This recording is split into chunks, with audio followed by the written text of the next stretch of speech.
जिस उपासक का सतत स्मरण चलने लगता है तो फिर हरि उसका भजन करने लगते हैं। आहा, भरत सरिस को राम सनेही, जग जप राम राम जप जेही।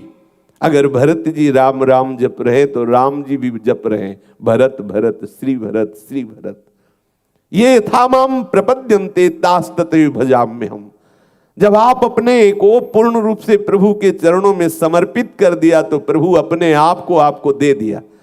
ऐसा कोई दानी नहीं है, इसीलिए अति उदार करुणा वरुणालय हमारे प्रभु हैं।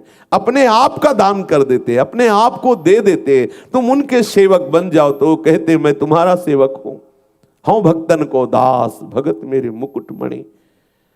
ऐसी स्थिति बना लो कि भारी से भारी विपत्ति में भी प्रभु का कभी विस्मरण न हो। जो दुख सुख में प्रभु को कभी छोड़ता नहीं, कभी विस्मरण नहीं करता, तो प्रभु उसको कभी नहीं छोड़ते। और जब प्रभु हमारे हृदय में आ गए तो कौन सा दुख सुख स्पर्श कर पावेगा, क्योंकि आनंद समुद्र प्रभु है। जैसे क्षीर समुद्र में 2-4 ट्रक खटाई डाल दो तो फटने वाला थोड़ी है। 2-4 ट्रक और एक ड्रम में 1 बूंद खटाई डाल दो तो फट जाएगा। प्रभु आनंद समुद्र है। आनंद समुद्र हृदय में आ गया तो पूरा विश्व खिलाफ हो जाए और सब प्रतिकूलता निंदा दुख एक साथ टूट पड़े तो भी उस भक्त के हृदय में तनिक भी क्षोभ नहीं होगा।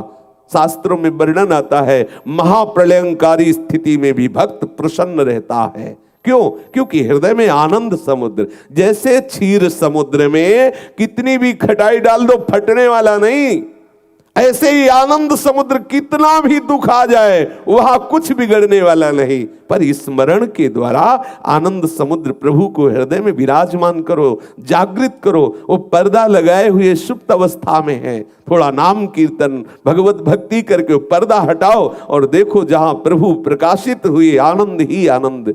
बिना उनके प्रकाशित हुए आप दुख सुख के इस थपेड़े से नहीं बच सकते। ये दुख सुख हमारे मन को ऐसे बांधे हुए है, जरा सी प्रतिकूलता में हम खिन्न हो जाते हैं, भगवत स्मरण छूट जाता है। क्या हमारी भक्ति अभी रंग लाई है? हरिराम व्यास जी कह रहे हैं, दुख सुख जब लगी भक्ति न तब लगी, यह भागवत बतावे। शास्त्र ऐसा कहते हैं, जब तक दुख सुख का प्रभाव तुम्हारे मन में पड़ रहा है विशुद्ध भक्ति नहीं है। विशुद्ध भक्ति का प्रभाव है कि कोई भी सुख दुख का वेग आपके हृदय को छू नहीं पाएगा। अध्यात्म नित्या विनिवृत्त कामा द्वंद्व विमुक्ता सुख दुख संगई। सुख दुख का कोई प्रभाव उसके हृदय में नहीं पड़ेगा। देखो अपने लोगों की स्थिति क्या ऐसी भक्ति में है कि हमें सम्मान प्रिय न लगे, अपमान अप्रिय न लगे, कोई भी अनुकूल परिस्थिति में हर्ष ना हो, प्रतिकूल परिस्थिति में शोक ना हो, ना कुछ सुखद रह गया है ना कुछ दुखद रह गया है, सदैव आनंद ही आनंद। सदा भक्तों के हृदय में आनंद रहता है। क्या अपने हृदय में ऐसी स्थिति है? नहीं है तो बेचैन हो जाइए ऐसी स्थिति प्राप्त करने के लिए। और उसका उपाय है संतों का संग करके निरंतर भगवत स्मृति जागृत करना।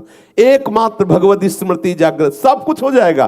तुम्हें अन्य चिंता बिल्कुल नहीं करनी। इसीलिए आज के सत्संग में सबसे पहले वर्णन हुआ, सबला भक्ति का आश्रय लिए हो। भक्ति पुष्ट होती है हरि स्मरण से। आप हरि स्मरण पर ध्यान दीजिए, सारी स्थितियां आपकी जागृत हो जाएंगी। एक जगह पढ़ा कि जितने सुदर्शन जय विजय नंद सुनंद आदि ये दिव्य सर्व सामर्थ्यशाली भगवत पार्षद हैं, जिसके मुख से निरंतर नाम चलता रहता है, ये सदैव उसके अंग में विराजमान रहते हैं।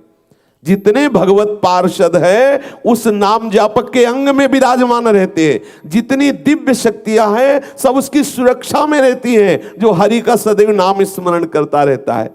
भक्ति की परिपक्वता दिखाने के लिए, जगत में अपने भक्त की महिमा प्रकाशित करने के लिए प्रभु कोई लीला करे वो बात अलग है। नहीं, जिसके मुख में नाम चलता है, बड़ा आनंद मिला इस बात पढ़ करके कि जितने भी भगवत पार्षद है वो सब उसके अंग में विराजमान। इसीलिए भक्तों को दिव्य चिदानंद शरीर वाला कहा जाता है।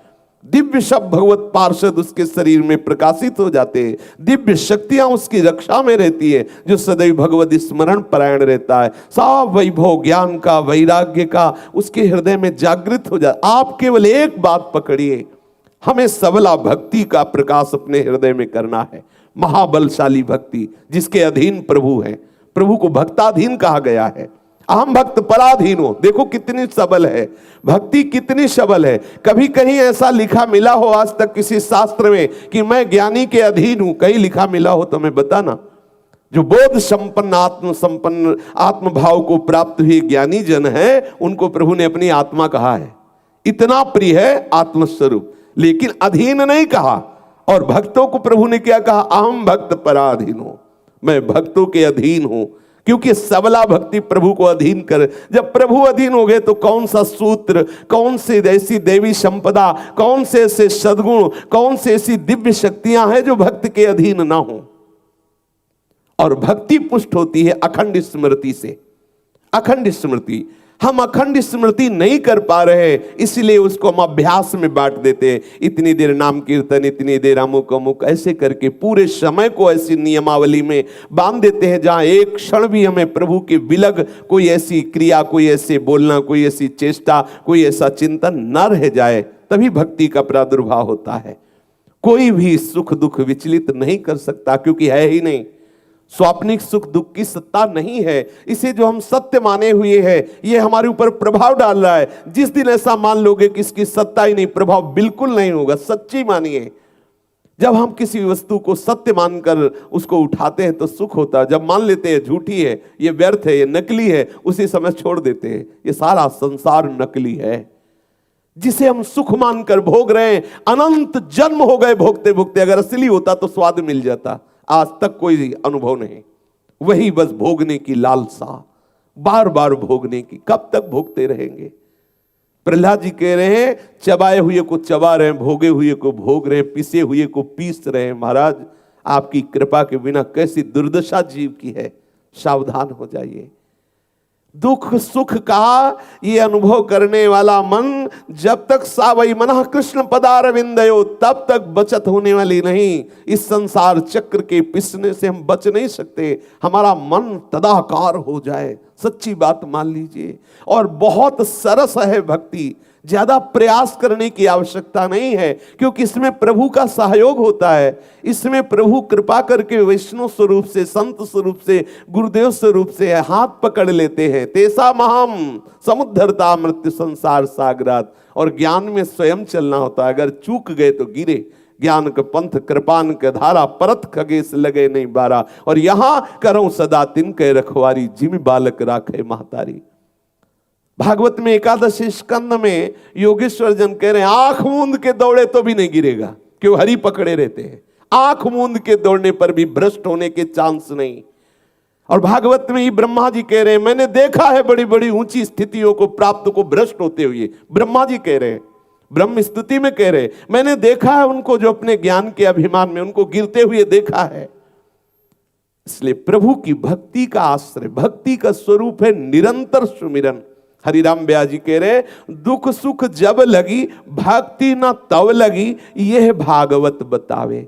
जब तक दुख सुख के तुम भोक्ता बने हुए हो, तब तक तुम्हारे हृदय में विशुद्ध भक्ति जागृत नहीं हुई। विशुद्ध भक्ति जागृत हो जाएगी तो दुख सुख का कोई भी प्रभाव आपके हृदय में नहीं पड़ेगा।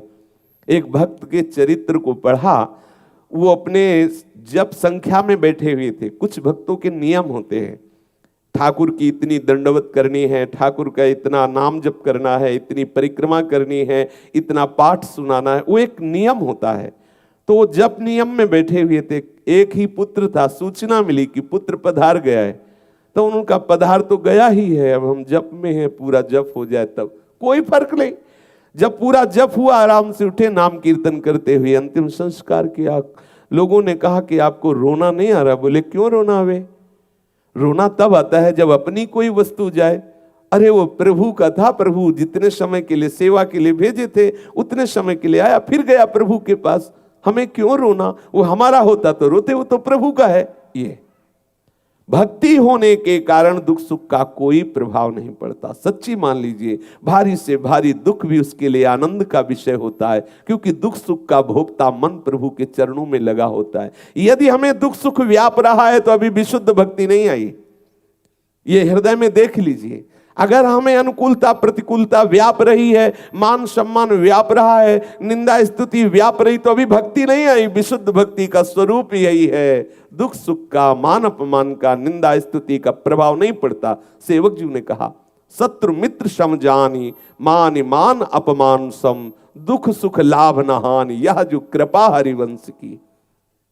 आचार्य कृपा, गुरु कृपा, इष्ट कृपा का ऐसा प्रकाश हृदय में, उपासक के हृदय में, वो प्रकाश भक्ति ही है, जहां ना कोई शत्रु है, न मित्र है, न मान है, न अपमान है, न दुख है, न सुख है, न लाभ है, न हानि है। सोचो कितना आनंद का विषय है, जहां न लाभ है, न हानि है, न मान है, न अपमान है, न सुख है, न दुख है, न हर्ष है, न शोक है, न जन्म है, न मृत्यु है। ऐसा इस शरीर में रहते हुए ऐसा वो विदेह हो जाता है, जीवित इस शरीर में रहते हुए वो जीवन मुक्त हो जाता है। भक्त को ये परवाह नहीं होती कि मरने के बाद भगवान मिलेंगे, मरने के बाद कोई परम पद मिलेगा।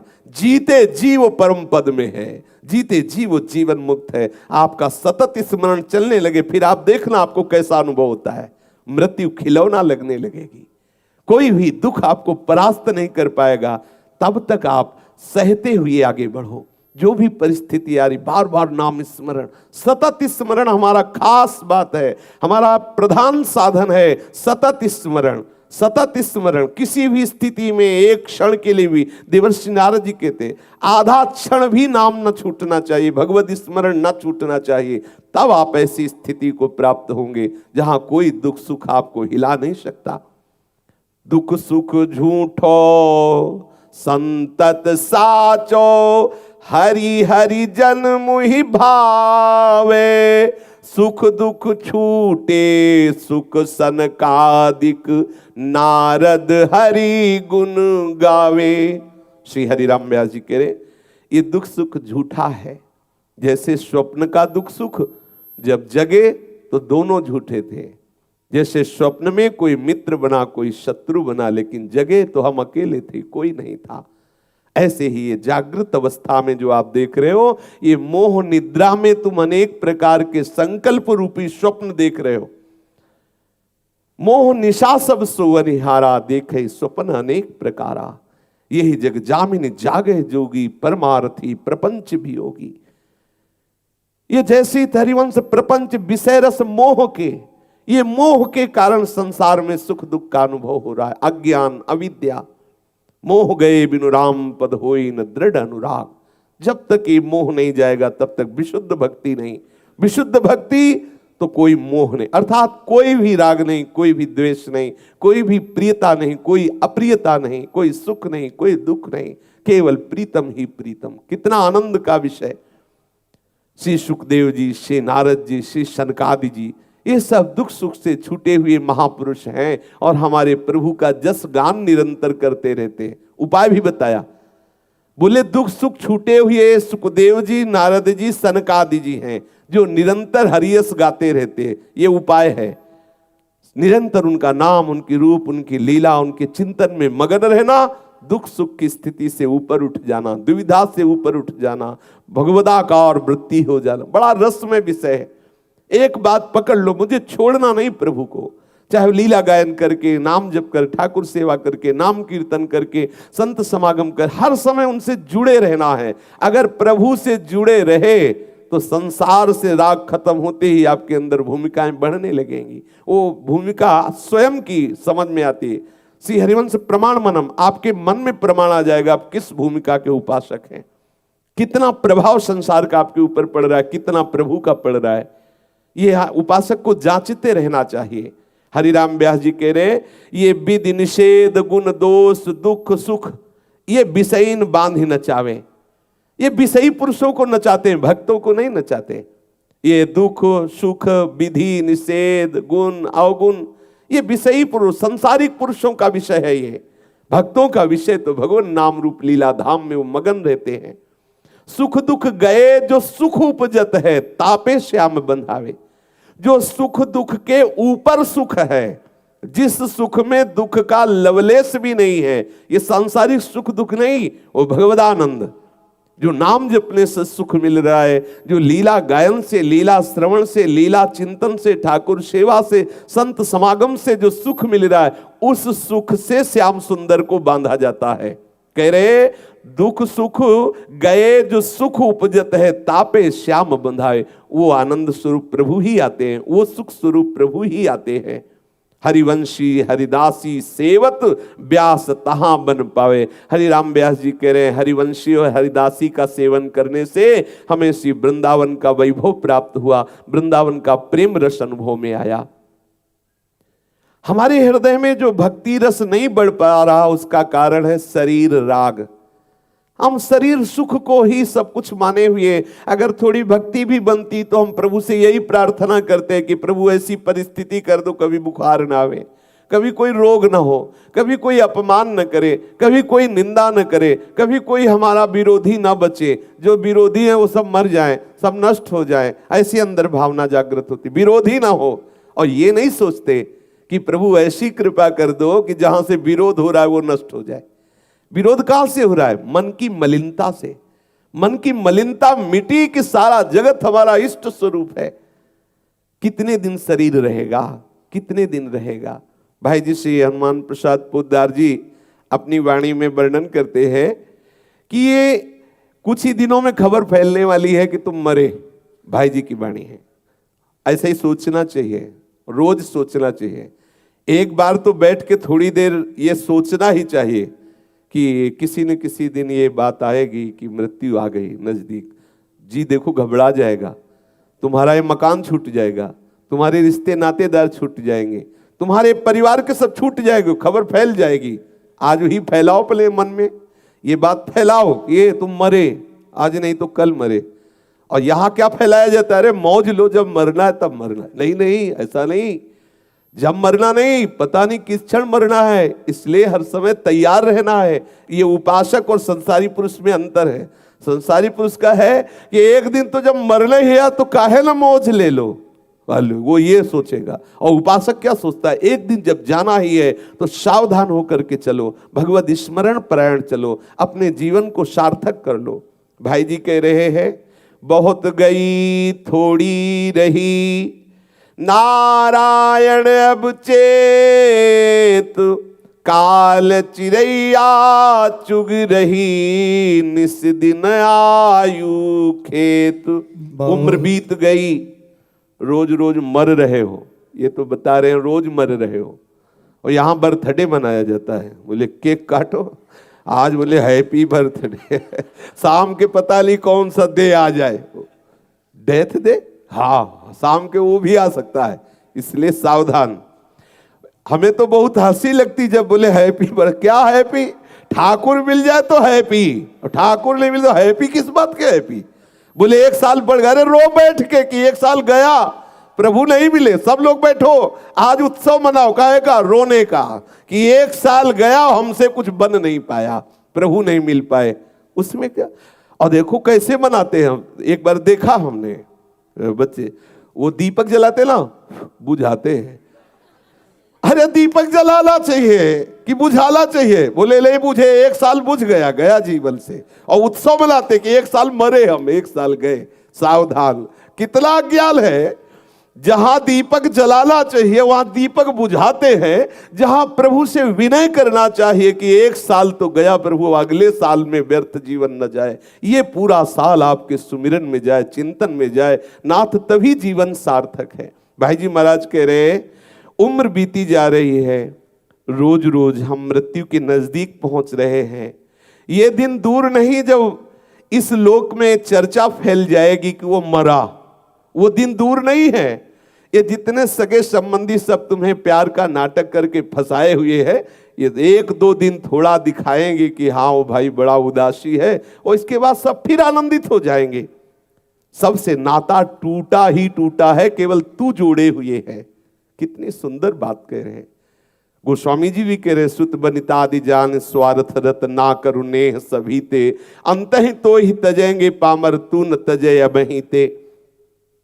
तुम जिनको मेरा मेरा कह करके तुम्हारी जीव सूख नहीं रही है कि श्री हरि मेरे हैं, उनको तो तुम बोल नहीं पा रहे हो। इनको कह रहे हो ये मेरे, ये मेरे।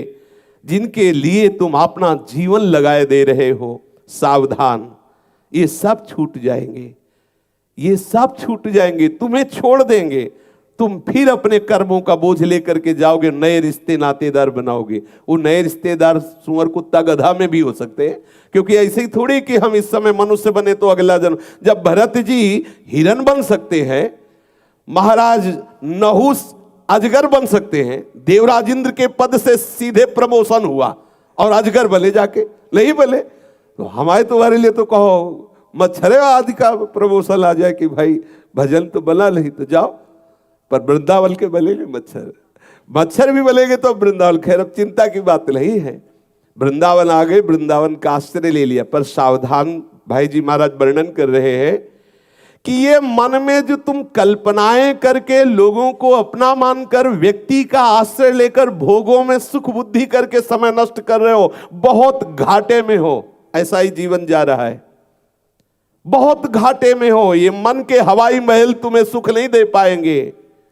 जिस शरीर को खूब खुशबूदार साबुन से धोते हो, खूब सुंदर सुंदर श्रृंगार करते हो, खूब कीमती कीमती वस्तुएं पाते हो, सजाते हो और मन में सोचते हो मैं बड़ा सुखी हूं, सड़ेगा एक दिन ये।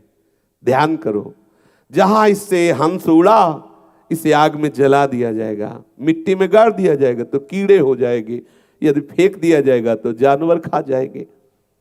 इसका परिणाम यही होना, या तो राख बनेगा या तो मिट्टी बनेगा, बिष्ठा बनेगा। इसलिए सावधान, इस शरीर को ज्यादा दुलार मत करो। इसी के राग से तुम दुर्गति को प्राप्त हो। जितने भी कल्प व्यतीत हो गए इसी के राग से हुए हैं। इसके राग को छोड़ दो तो भगवदानंद की तरफ बढ़ जाओगे।